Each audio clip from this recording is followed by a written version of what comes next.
Well, hello there guys. I am super excited to post today's video as I'll be talking about another nostalgic internet history game, and it's going to be the third part to this series, I think. The Father, the Son, and the Holy Spirit, the Trinity, the trilogy, the Father being MSP, the Son being Bin Weevil, and now we'll be discussing the decline of the Holy Spirit. We'll be discussing the decline of Moshi Monsters, and we'll be doing this only on TP on 2FPS. So with that being said, cue the intro. First of all, are we liking the fit today? It's giving me very much Claudine from... what was it? Was it Monster High or Ever After High? I'm pretty sure it was Monster High vibes. And side note, how do you guys pronounce Moshi Monsters?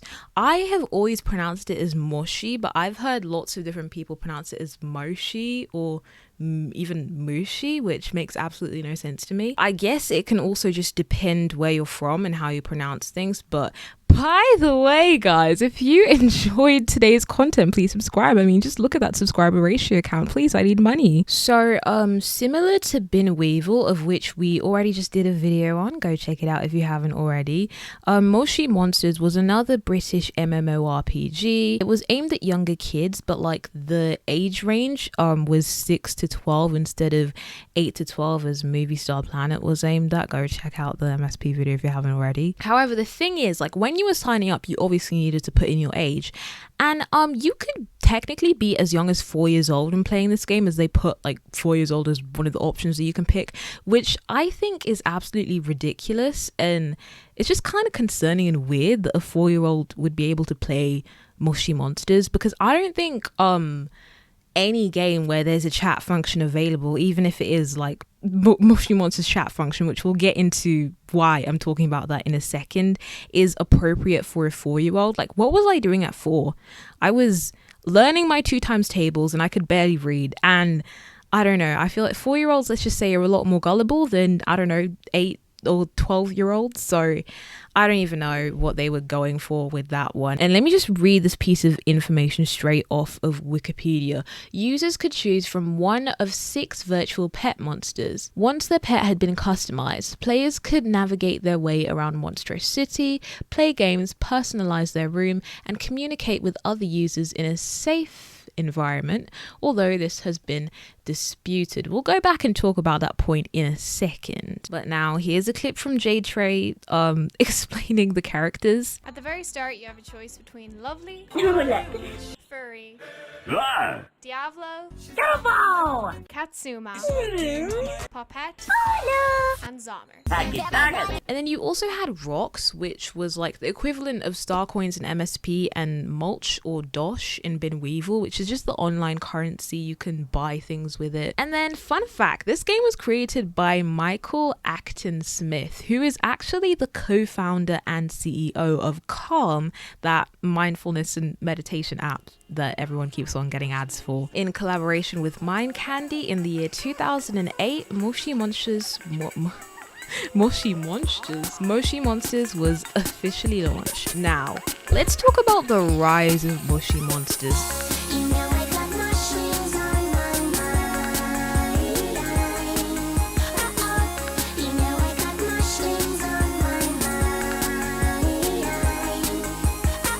Let me tell you that Moshi's popularity was honestly no joke in the early 2010s. Like, you'd see advertisements for anything related to the Moshi franchise, like, just way too often. I don't know if it was only in Britain, but I feel like that would apply for a lot of different countries where Moshi was available. Now, again, reading this straight off of Wiki, it had 80 million registered users in 150 territories worldwide, and that is absolutely crazy to me, because I think that that's even bigger than Bin Weevil. I think Movie Star Planet had like 400 million, which is absolutely crazy as well. Going back and like playing Moshi Monsters Rewritten, watching old Moshi Monsters content, I'm like, why did we even play this? Like, this game isn't even good. The game is just so, how do I explain this?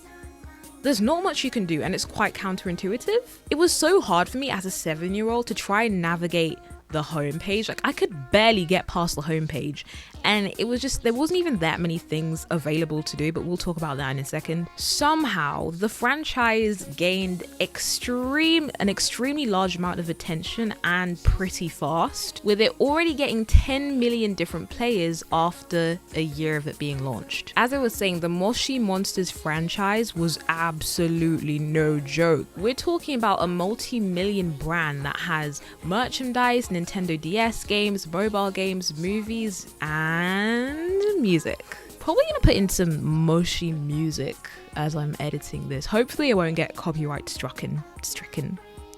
So Moshi Monsters partnered with Sony, and holy heck, they did amazing. Like, the music was absolutely crazy successful for a little kids internet game. Moshi musicians were garnering millions and millions of views on YouTube. As a music critic and a songwriter and music producer with years of experience, some of them were actually bops. Like, some of them were actually really good. And I think it hit like in some of the top 10s in Britain at some point. I'm not even sure, but like, this music was really successful. Even I'm a fan of a lot of different Moshi songs. I am fully able to unironically jam out to a lot of these songs to this day, and if you guys want me to do a video on why Moshi music just hit the mark, then please tell me. I'll gladly do a video on that. I wanted to chat about this chat function. So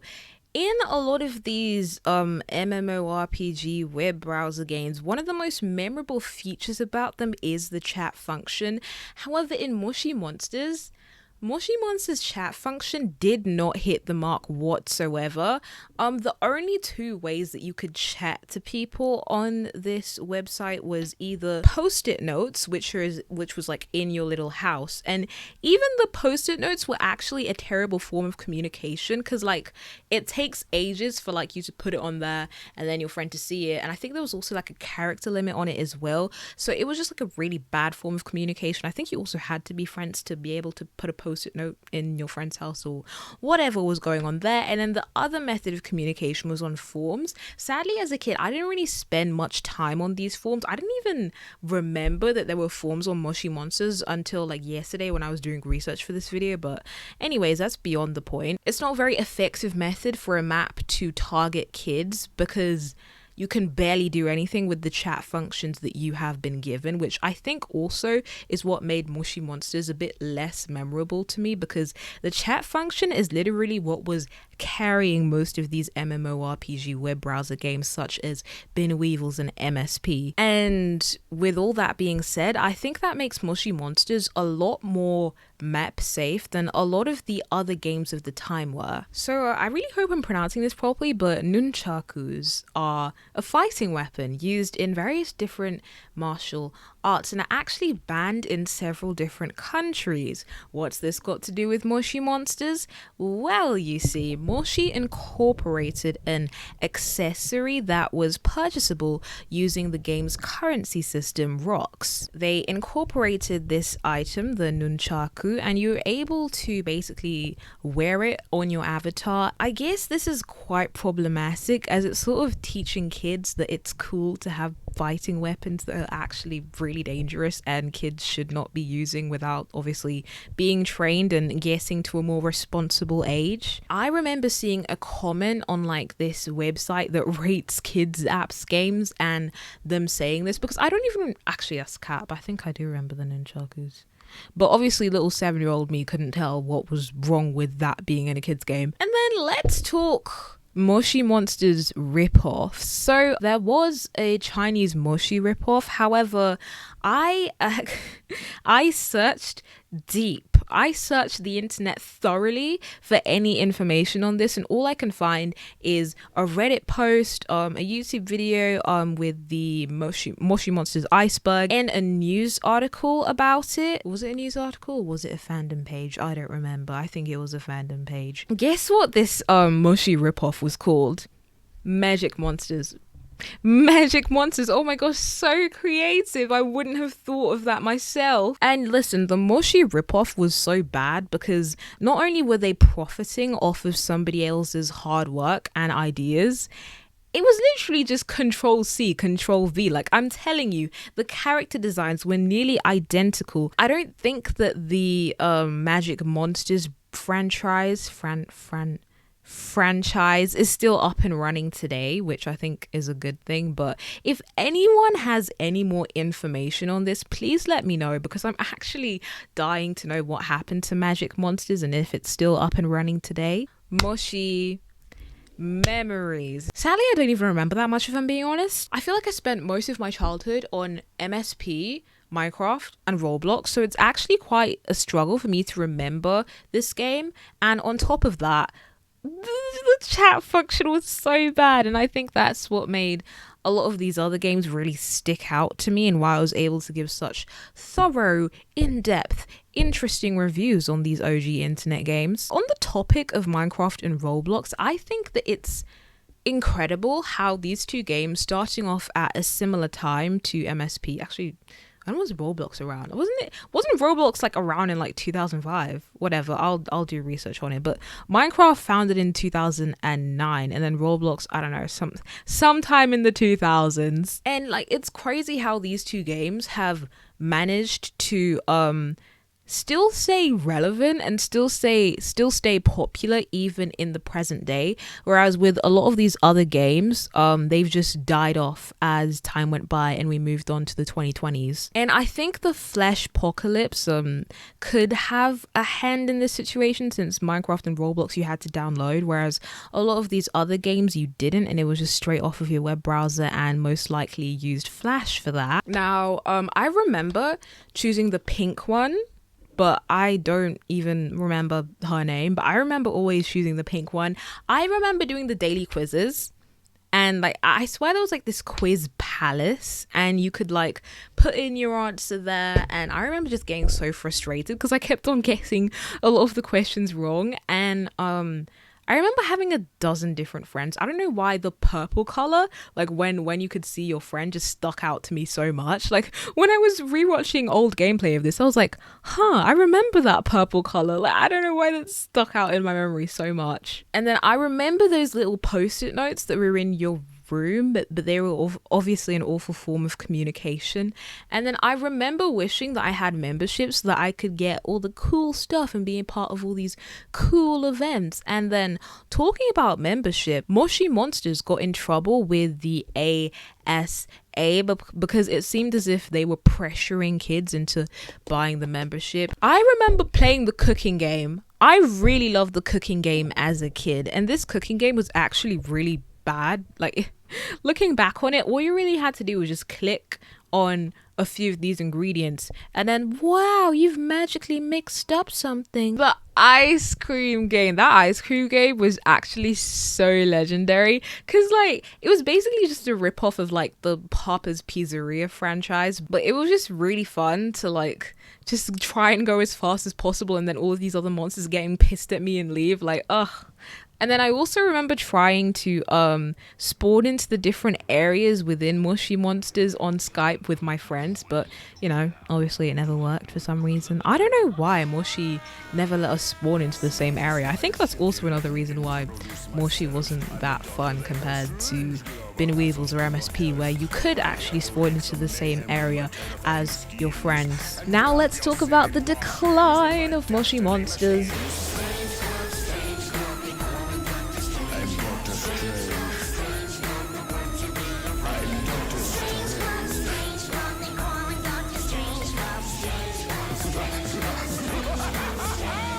Talk about the issues with Moshi. First of all, the membership was ridiculously expensive. I mean, £44 for a year. Excuse me. But the thing is, that wasn't only an issue with Moshi. MSP and Bin Weevils also had ridiculously expensive memberships, but I think that's just a common theme with a lot of these kids games. Apart from that, after Moshi's peak in the early 2010s, day by day, the website and the franchise Why is that word so difficult for me to pronounce? Franchise just started to become less and less profitable by the day. And reading this straight off of Wikipedia, the developer of Moshi Monsters, Mind Candy, suffered a loss of 2.2 million in 2013 due to a drop in the sales from Moshi Monsters. The company's financial report shows that had shown that the profit declined by 34.8% from 46.9 million in 2012 to 30.6 million in 2013. Like we discussed in the Bin of Weevils video, less money coming in could also be equivalent to less enthusiastic staff, and then less enthusiastic staff could also be equivalent to less updates in the game, and less updates in the game could also be equivalent to more people losing interest in the game, and more people losing interest in the game is also equal to less money. And then this is like some sort of never-ending cycle. It just goes on and on and on, and as more people lose interest in the game, obviously Moshi Monsters is losing money, and you know, the cycle just repeats itself for the less enthusiastic staff, no updates, less people enjoying the game, less money, less, you know, you get what I'm saying. I really want to like I really want to make like a graph with my new scientific discovery. I'm pretty sure this has already been said before, but it's just a funny pattern that I noticed while I was doing research for a lot of these different kids games. I feel as if this happened to a lot of different internet games, as I said, but the final blow for a lot of these games was the Flashpocalypse. The Flashpocalypse, if you don't already know, I address it as the Flashpocalypse, is when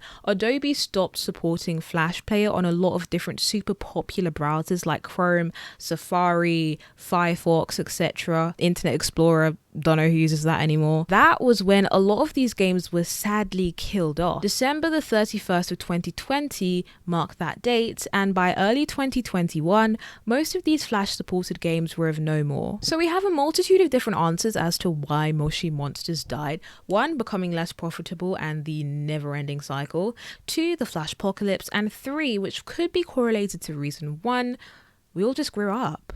And I've said this in my Movie Star Planet video, but I'm going to say it again. As we grow up, we often leave what we previously enjoyed behind, either simply because we don't enjoy it anymore, or in a desperate attempt to grow up and fit in with our peers. So due to the declining paying audience, us growing up, and the Flashpocalypse, by the way, should I do a video on the Flashpocalypse? As of the date, December the 13th of the year 2019, Moshi Monsters was of no more and was officially shut down. Oh my gosh, do you guys remember when we played Papa's Pizzeria to Go on Twitch together? That was literally so much fun. Like, all of these OG games, I really want to go back and play with you guys. So if I'm not taking up too much of your time and you have Twitch, please go and follow me over there. It would mean the world to me.